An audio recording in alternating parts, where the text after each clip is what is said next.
What is up, everybody? It is Alex from Heavy New York calling from the Altar again, and this time we are here with Laufey of Kælan Mikla. It is so great to be able to talk with you. Thank you so much for coming on the show today. It's an honor.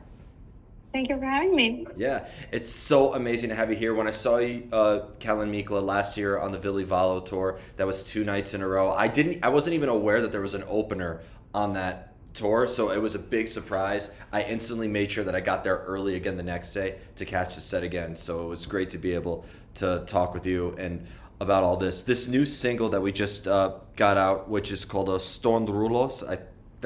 I did the best I could there, but this is an amazing single from what I've heard so far. Is this like a good representation of what the follow-up to your 2020 your album from 2021 is going to sound like? Is that a good representation, or is this just one little taste of what to expect from Kælan Mikla in the future? I'd say a mix. So Stjörnuljós is the first song that we've written for the next upcoming album. I think we're exploring a lot more into different genres, but we do this with every album. So every album we do has kind of a different vibe to it. I think this one, the coming one, is going to be both more maybe heavy, but also more detailed. We are working with a lot of sounds, a lot of instruments, and doing some experimentations. Was that sort of like the vision you had going into the making of this new album, or did it just kind of turn out that way? I think it kind of just turned out that way. We had been thinking about going more into some kind of rawness to our core, but then it kind of did the opposite thing. We wrote this song when we did a small residency in a small fjord in Iceland called Stöðvafjörður, and we went there for 10 days in the summer of 2023, right after the Vili Valo tour. And we were just completely isolated in this little studio working space. And there was some magic in that fjord that kind of bled into the song. Well, I mean, what I think is amazing is if I described Kælan Mikla to a lot of people, where there's synthwave elements, but there's also woodwind instrumentation incorporated in there. Like, I feel like a lot of the elements, people would look at that on paper and be like, what the hell is this? And then they hear it and it works so well. I'm wondering, like, with the formation of the band in a way, was that always the vision? Was this always sort of like the idea? Because I know that conceptually, you have a lot of elements ranging from spiritual, some that are very personal, some that is very much making a statement. How did the sound that you and everybody in the band wanted to express themselves with, how did this sort of come to be? Was it always, we need keyboards, we need the flute? How did it come out that way? No, it's we actually started out as like a raw punk band. So we only had a drum set, a bass guitar, and screamed vocals. And Solveig, who plays the keyboards and does the production, she was just playing the drums. And then we got a synthesizer, and that we kind of incorporated that and started using drum machines and production. And then Solveig she studied flute, and then we just thought on the 2021 album, we should maybe try to use a flute. And I think like every album that comes, we try something new, and we try new ways, and we never put any limit on, like, we never try to put ourselves in a box. We try to just expand and go into, anything we can think about. Yeah, because it worked so well on the Vili Valo tour, and now I know you're about to come back to the U.S. with Alcest, which is a very different demographic and audience, and I know it's still going to work well at the same time. So I think, regardless of who you're playing with, I think you have elements that just fits into every tour that you're on. Yeah, absolutely. We did tour Europe with Alcest back in 2020, just before the pandemic, and that was, I think, just after they released Spiritual Instinct and just before we released Undir Köldum Norðurljósum. But yeah, that was a very good fit, we thought, on that tour, and it's going to be exciting to see how it goes with our new music from both bands. Yeah. We talked in the States. We talked a lot about like the future plans, but this year I feel like is an important year for Kælan Mikla. With this year marks 10 years since the debut of Mandanans, and you mentioned you started off very punk rock and very raw. So what was your sort of mindset 10 years ago with that album compared to now with your release from 2021 and this new material that we're going to be hearing very soon? What was sorry? What was your sort of mindset with the making of the debut, and how different would you say it is now? How different was the creative process and your energy and what you express in your song? Well, we were just kind of teenagers back then, or we wrote it when we were 19. And then I think we've just kind of grown up, and we've grown to sort of evolve as happens when people grow up. So I think that album was it was very like angsty, you know. It was very, very full of this teenage rage, and I feel like we still make emotional songs, but they are maybe a bit more mature now, as well as you know, we didn't really know how to play any instruments or anything back then, and now we've learned kind of through doing. Yeah. So, yeah. There is an evolution that's present from that first album to the self-titled release from 2016 to every album that you put out since then. I wanted to talk about the lyrical aspects of the band as well, because I feel like there's so many different subject matters that you address that range from very spiritual, very personal, very internal and external. Have you always needed to hear music before you came up with lyrics, or do you have like a whole lyrical concept in mind and that could help maybe determine the sound of the song? That really depends. It's a good question. It really depends on the moment. It can go either way. So in the beginning, we were writing a lot of poetry, and we had all these texts lying around that were just poems. And then we kind of sometimes we chose the poem before we made the song. Sometimes we made the song and took little pieces from poems and put it together to fit. I feel like now with the recent years, we are more writing the text after the melody, or like maybe we write the melodic base, then we write the text, and then we add the layers on top of it, and the composition and the formation, you know. So, but I feel like it can go many ways. Sometimes we have a text before, sometimes it comes after. Depending on what you're singing about, does it maybe resonate with you differently, or does it feel like you channel a different energy into the song depending on the lyrical subject matter? Well, of course. Isn't that for everybody? Mm-hmm. So for some people, I mean, I've interviewed like a lot of death metal musicians, or like a lot of music, not even just death metal, but musicians outside of metal, and they say, in the end, I'm just singing, and I'm singing the words, and I'm singing what it is. It feels the same for me every time. So but being that your music is so experimental in terms of its sound, and you have so many different meanings, that I thought maybe that there's a different energy that you channel into your music depending on what it's about. Of course, yeah. I think because we are very lyrical based, and no, that makes sense. Because some musicians, they more so use the voice just as an instrument, and then the lyric is irrelevant. But for us, we put so much emotion and meaning and, you know, kind of a deep, meaning into the lyrics. So I feel that for us, it's very important, even if most of our listeners don't understand it. it's important for us.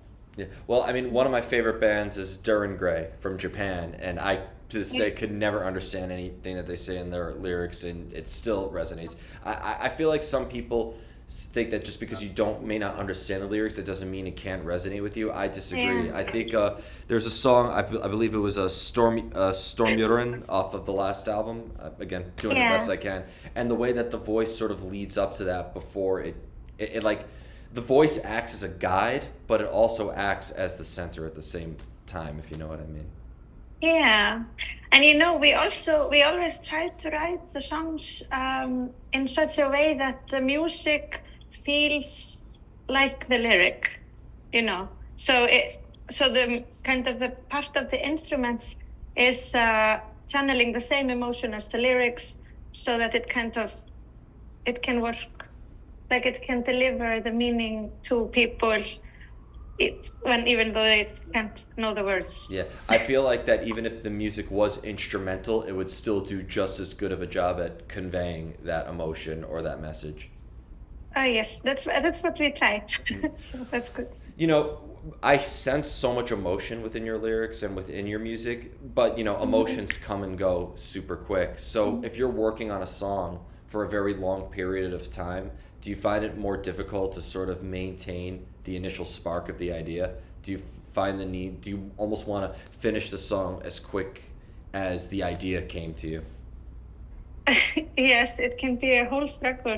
It's with the Stjörnuljós, the new song, it was like the first time we had written a song in so long, and we got so stuck on it, and we kept on rearranging it for like a year and a half, and then we were like almost giving up so many times, and then coming back to it, and but yeah, it's really important to know when to stop and just say I can't make it any better. Because otherwise you could work on a song for 10 years, I mean, that's the biggest weakness of any artist, whether you're in music or in visual art. It just seems like that there's always knowing when to stop is more difficult than starting it. Yeah, exactly. Sometimes usually I feel like the bass of the song gets, it comes very fast, like a lyric usually just comes in 10 minutes or it can take many months to prepare for it, and then it comes in 10 minutes, the whole thing. And same about writing music, the melody comes very fast. But then it's kind of the arrangement of the song and making it the final product, that's so hard.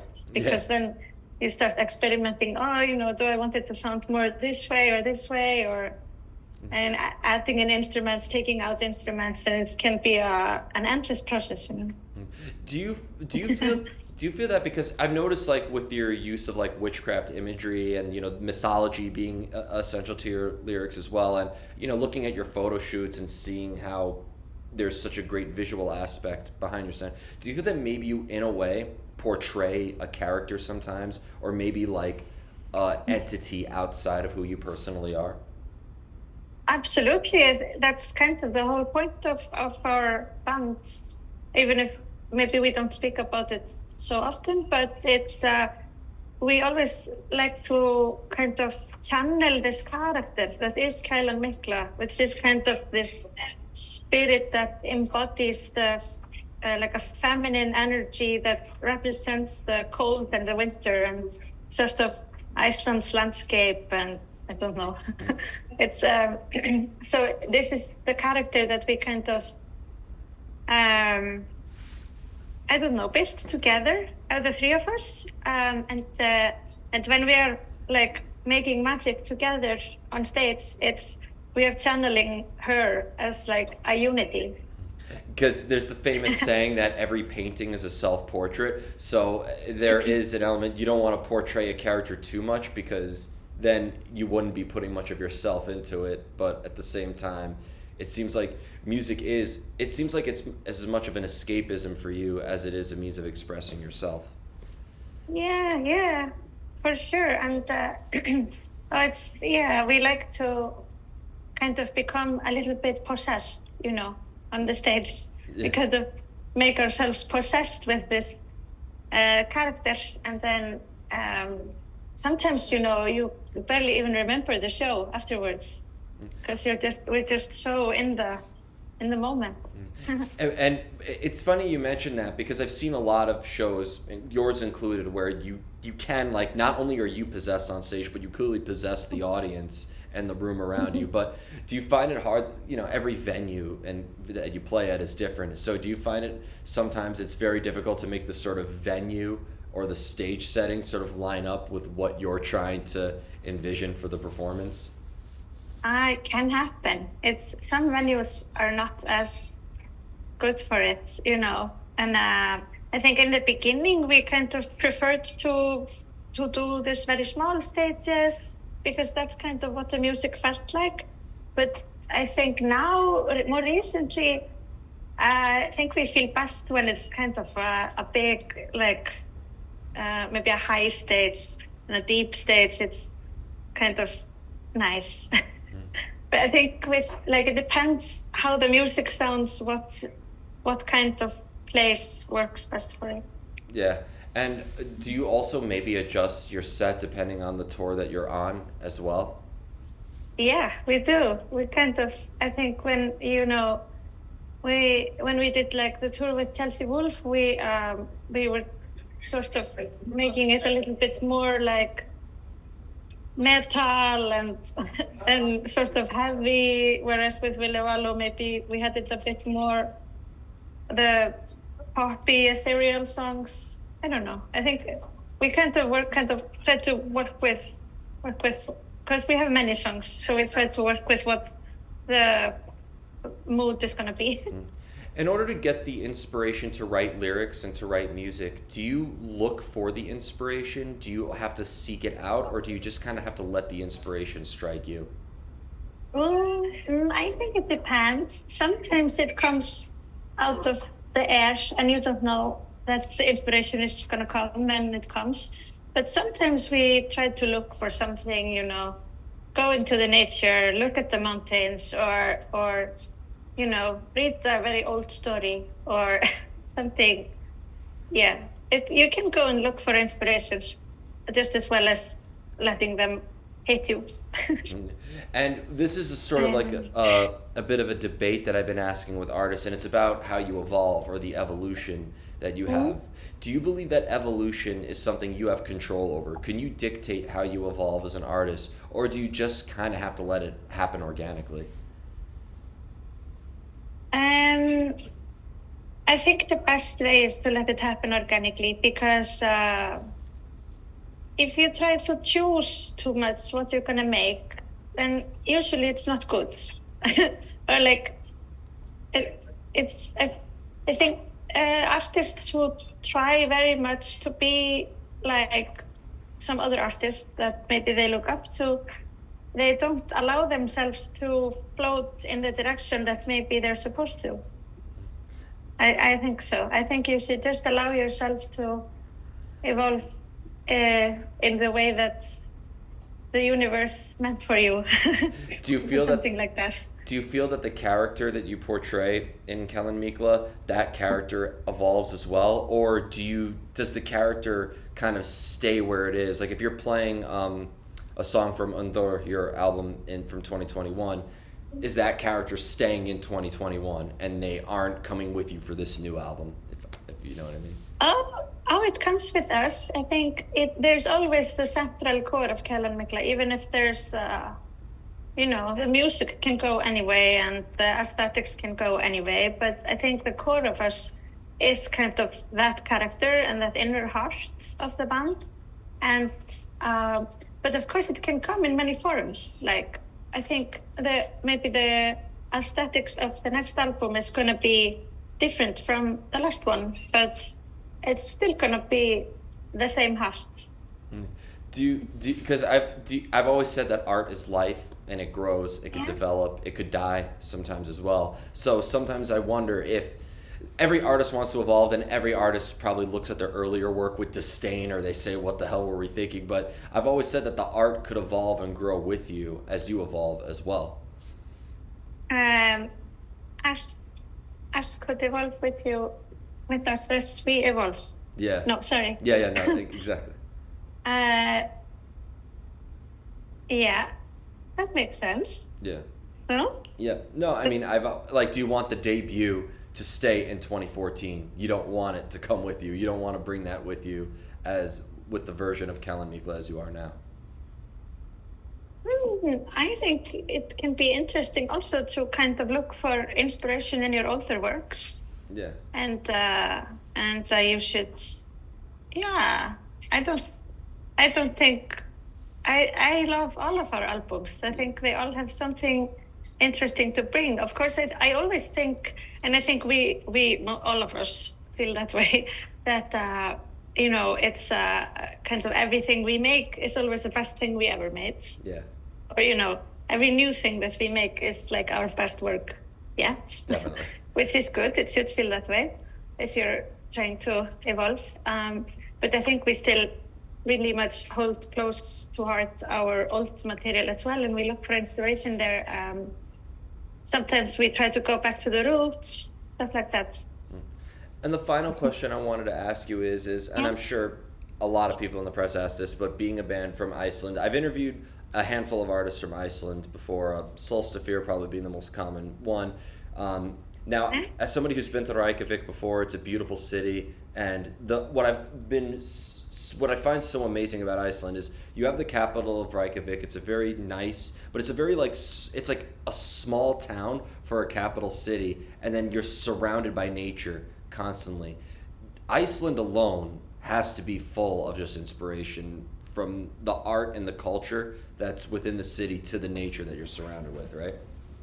Yeah, it's true. I think the nature is very strong inspiration for us because it's so powerful and harsh and I don't know, beautiful in this very rough, like unpolished way that it's very strong, I think, and we kind of like to look at some like feminine power within it as well, and and the folklore of Iceland as well is an inspiration for us, and a very very common concept for our music is also this cold and darkness that's always in Iceland in the winter time.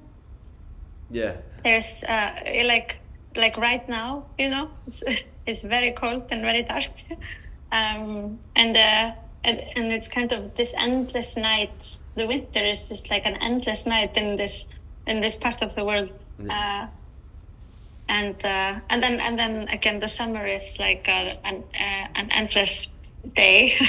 So these like strong contrasts that we have to live with is very inspirational. Also, and it makes you a bit crazy, but I think maybe that's why there's so many artists in Iceland. No, that would make a lot of sense. And also being such an isolated country too definitely plays a role into the madness of the creativity as well. Yeah. But I remember when I went to Reykjavik in 2022, and it was the middle of July. I went to see Soffía play at that club. That's just like I forgot what the name of it is, but it's in the middle of Reykjavik, and Soffía was playing, and they finished the gig, and I was hanging out, and he goes, "What's everybody doing?" It was like, "We're going to bed. It's 2:00 in the morning," but it looks like it was like 3:00 in the afternoon. Yeah.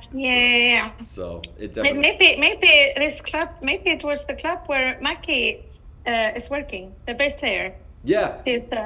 He works in a very nice rock bar in Iceland. Yeah, that might be.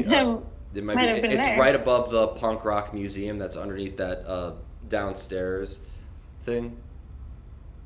Yeah. Maybe. Yeah. I don't know. Before we go, I want to thank you so much for your time, and thank you for your music. That, again, one of my favorite band discovery moments was discovering you guys on the Vili Valo tour. Is there just Is there just anything else with the release of this new single? When can we be expecting the new album? If you're allowed to say at this moment, what else you would like to promote aside from the Alto tour coming in 2025? Oops. We are well. we are aiming to have some more songs out before the Alto tour. And we'll be playing this new material on that tour. We're very excited to kind of lean more into the aesthetics that will lead up to the new album. And the new album, it will most definitely be coming in 2025. We're looking forward to hearing it. Thank you so much. Thank you. Everybody. Thank you. Great interview. It was great. I loved it. Thank you. It was an honor. Everybody, we are here with Kælan Mikla. New stuff coming in 2025. Be on the lookout. We will see you next time on Heavy New York.